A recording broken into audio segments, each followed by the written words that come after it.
Thanks, Pat. I'll put the resolution. Those in favour? Carried.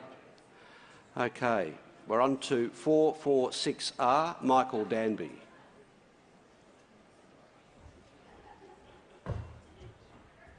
I also want to praise Penny Wong and the leadership team and Richard Miles for their support for the introduction in the last week of Parliament, the last mad week of Parliament, where the Liberals were so badly behaved, of a private member's bill on international human rights and corruption and how we might affect individuals from those regimes who want to visit Australia by passing such legislation. Now, Penny and the leadership team don't want to be prescribed on these kinds of issues, but they would, I believe this legislation would give them extra arms in addition to autonomous sanctions that would enable us, like the United States, like Canada and the United Kingdom, where such legislation has already been passed, to affect regimes where we cannot have the rule of law implemented, say as we can with suing someone in Europe or taking action against them for corrupt behaviour over there.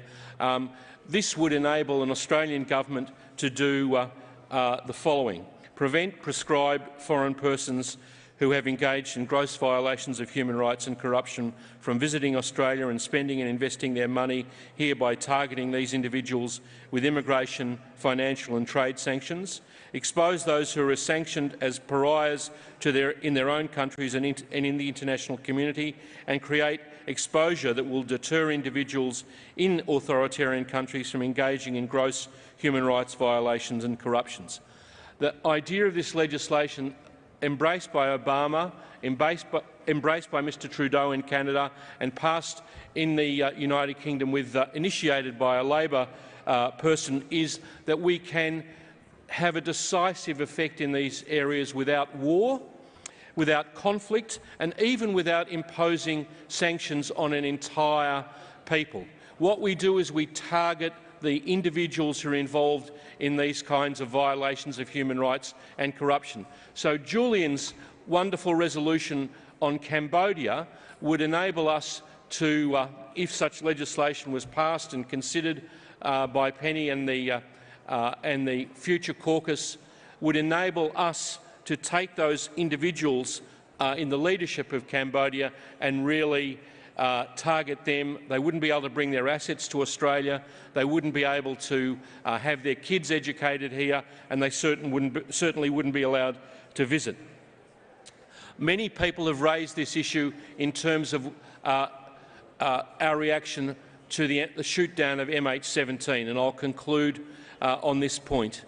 The reaction to the international investigation that proved Russia was involved in the shooting down of MH17, where 38 of our countrymen and women were killed, was extremely arrogant. Mr Putin says no compensation for them.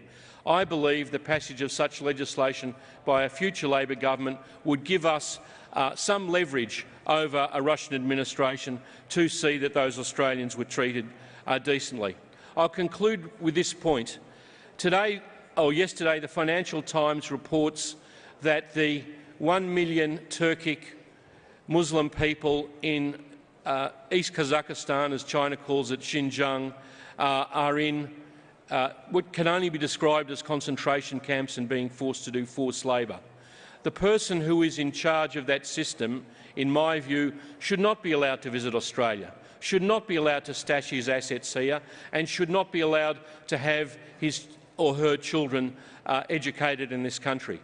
I commend this resolution to the House, to this great conference, and I ask that Penny and a future cabinet will consider this extra arm, this Magnitsky legislation that is being used so effectively in other countries to stop those individuals from their internationally corrupt activities and from their violations of human rights that can't be enforced by a country like Australia through similar jurisdictions where the rule of law exists.